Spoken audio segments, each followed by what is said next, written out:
Here's a sentence that is about to annoy quite a few of you. Spontaneous sex does not exist. It never did. Not even back when you were 25 and could barely keep your hands off each other. And the fact that you still believe it does might be the exact reason your marriage went quiet, without either one of you ever figuring out how it happened. Give me a few minutes because I am about to ruin and then completely fix one of the biggest myths sitting inside your marriage.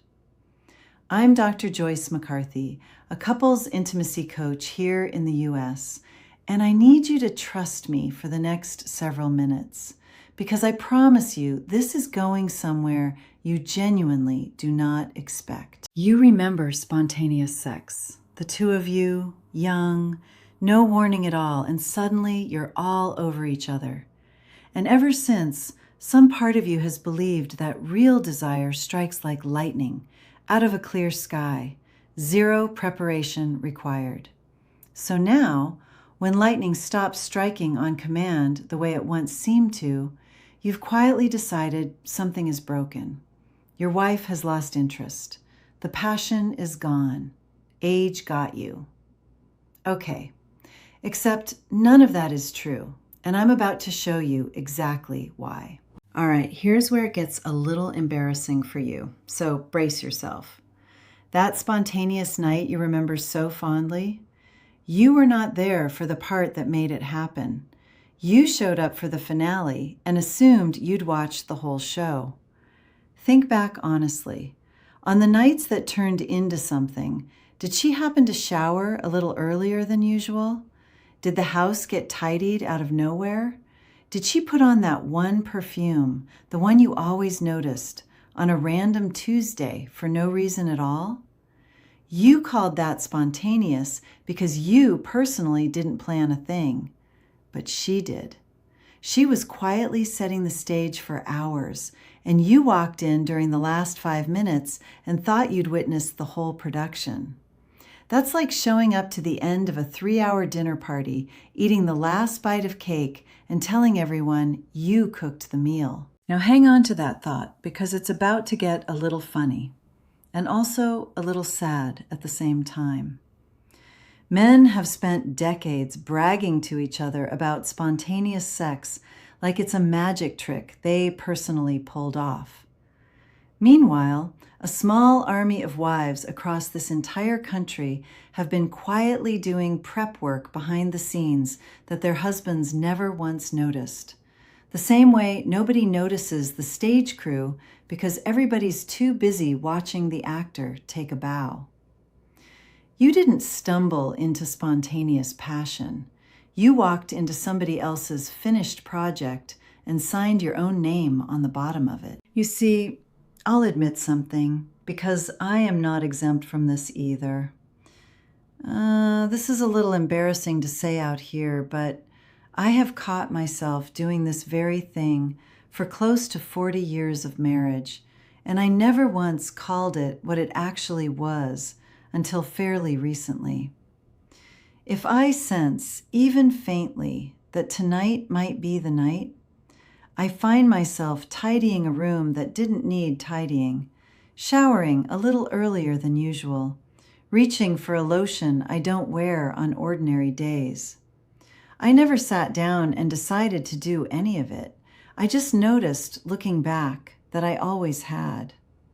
And here's the part that made me sit up. I started asking other women about it, friends, women I've worked with for years, and nearly every single one of them described some version of the exact same ritual. Different details, same pattern, over and over. This is not one quirky woman's personal habit. It's close to universal. Well, here's the truth hiding underneath all of it, and it's the whole key to this video. A woman's desire does not work like a light switch. It works like an oven. A switch is instant, on or off. An oven needs to preheat, real time and steady warmth, before it's ready to cook anything at all. You've spent years showing up, assuming the oven was already hot, flipping what you thought was a switch, and getting confused when nothing happened. You weren't trying to seduce your wife. You were trying to microwave a marriage. Now get this, because it's about to make you rethink your entire 20s and 30s. Back then, this whole thing still worked, even though you had no idea it was a system at all. And here's exactly why. Her body ran hot and fast almost automatically. Fresh hormones, a newer relationship, a body that could go from 0 to ready in a matter of minutes with barely any coaxing. So even on the nights she hadn't consciously prepped a thing, her body could still catch up fast enough that you never noticed the gap. The oven preheated in 5 minutes instead of 40.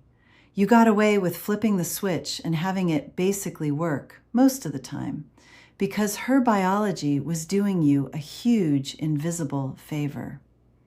That quick one in the car, the stolen 10 minutes before company arrived, that wasn't proof you were both simply wilder back then.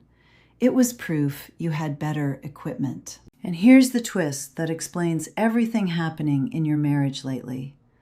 That favor runs out. After menopause, her hormones change, blood flow slows, and her body simply needs more time and more warmth to get ready than it used to, sometimes a great deal more. The oven that used to preheat in 5 minutes might need 40 now. So the exact same move that worked like a charm at 30 can land completely flat at 60, or worse, actually hurt her, because her body genuinely wasn't ready and you tried to skip straight to the part that needs it to be. None of that means she wants you less. It means her oven needs more preheat time, and you've kept trying to microwave her instead. And here's the cost of not knowing any of this, because this is where good marriages quietly start dying without anybody meaning for it to happen. You reach for her out of nowhere, hoping for the old spontaneous magic. Now, more often than not, you get a no. Or worse, you get a yes that isn't really a yes, her going along with it so she doesn't hurt your feelings. Her mind off making a grocery list while her body just goes through the motions beside you. That isn't intimacy. That's two people being lonely at the exact same time in the exact same bed for completely different reasons. And you walk away from both outcomes with the same sad little thought. She doesn't want me anymore. So you try less. She, meanwhile, is quietly relieved you're trying less because she was so tired of being expected to arrive instantly hot when nobody ever turned her oven on in the first place. That is how a genuinely good marriage goes quiet. Two people slowly giving up, both of them wrong about why. Wait, here's the part that's going to make you laugh a little, because it's honestly ridiculous once you say it plainly. Picture a man standing in his kitchen, confused, staring at a raw chicken, wondering why it isn't cooked, because he distinctly remembers eating chicken in under 2 minutes once before. That man isn't confused about chicken. He's confused about ovens. Nobody would ever glare at a cold oven and announce it has lost interest in cooking. But that's basically the conclusion a lot of husbands reach about their own wives. All right, so here's the fix, and it's simpler than you're bracing for. You stop chasing the myth of spontaneous, and you start doing, on purpose, the very thing she was always quietly doing without you. You give her some warning, and I don't mean a formal announcement, just a signal sometime in the day that tells her body there's a reason to start warming up. A certain look across the kitchen, a comment with a little heat behind it, a hand that lingers half a second longer than usual as you pass her in the hallway. You're planting a seed hours before you expect it to bloom, the exact same thing she was doing for you all along. Then, when you finally get there, you slow down and give the oven the actual time it needs now instead of the 5 minutes it used to take. That's the whole secret. You're not fixing a broken wife. You're finally learning to run the oven instead of the switch. And let me head off the objection I can already hear forming. You're thinking, doesn't planning it ahead just kill the mood? I promise you, it does the opposite. A meal you throw together in a panic at 9 at night is rarely anybody's favorite meal. A meal you looked forward to all day that you could already taste in your head hours before you sat down to it is very often the best one you'll have all week. Anticipation isn't the enemy of pleasure, it's part of the pleasure. You just were never taught that on purpose. One more piece of the fix, maybe the simplest and most powerful. Tell her what you just learned. And I don't mean a lecture, just a real sentence.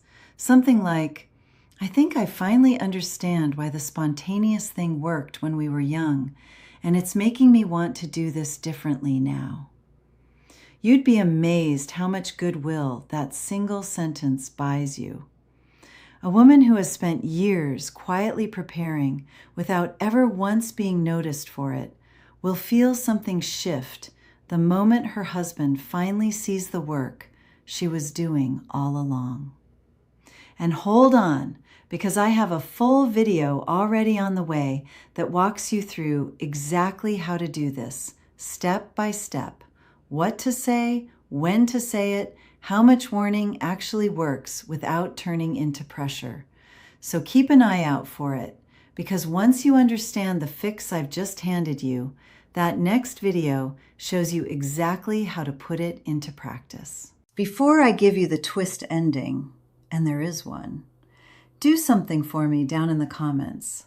Tell me plainly, have you too been living off the spontaneous myth this whole time? Just yes or no. And scroll down after you leave it, because you are about to see an enormous number of yeses from couples who had no idea this was the actual problem the entire time.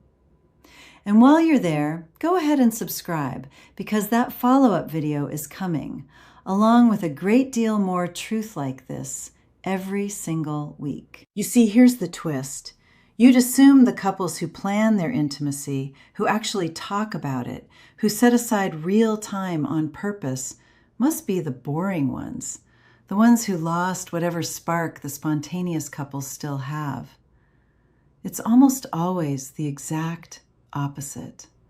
The couples who deliberately plan their closeness, who give each other real warning and real warmth beforehand, are, again and again, the very same couples who report the wildest, most spontaneous feeling sex lives of anyone.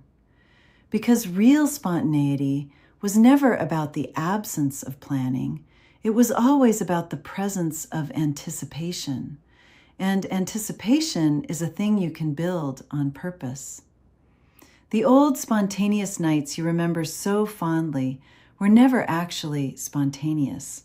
They were planned by someone you never noticed was doing the planning. So the couples who finally learned to plan on purpose, together, out in the open, aren't losing the magic. They're the only ones getting it back. So here's what I want you to walk away with tonight. Stop waiting for lightning.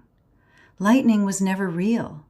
What was real this whole time was a woman quietly warming an oven you never knew existed, doing it out of love for years without ever once asking for credit. Now you know. So go be the one who finally turns it on purpose, and gives it the time it needs. The passion you assumed had disappeared with age was never gone at all. It was waiting for you to understand the appliance you'd been standing in front of your entire marriage. And do one last thing for me. If this rearranged how you think about your own bedroom tonight, give this video a like so it reaches the next husband standing in his kitchen, confused, wondering why the chicken isn't cooking. And send it to a buddy who's probably been wondering the exact same thing, blaming himself, or worse, blaming her for something that was never anybody's fault at all. Send it with 4 simple words. This made me think of you. There is no such thing as spontaneous. There's only somebody who finally learned to preheat the oven on purpose. Now go be that somebody. I'll see you next time when I hand you exactly how.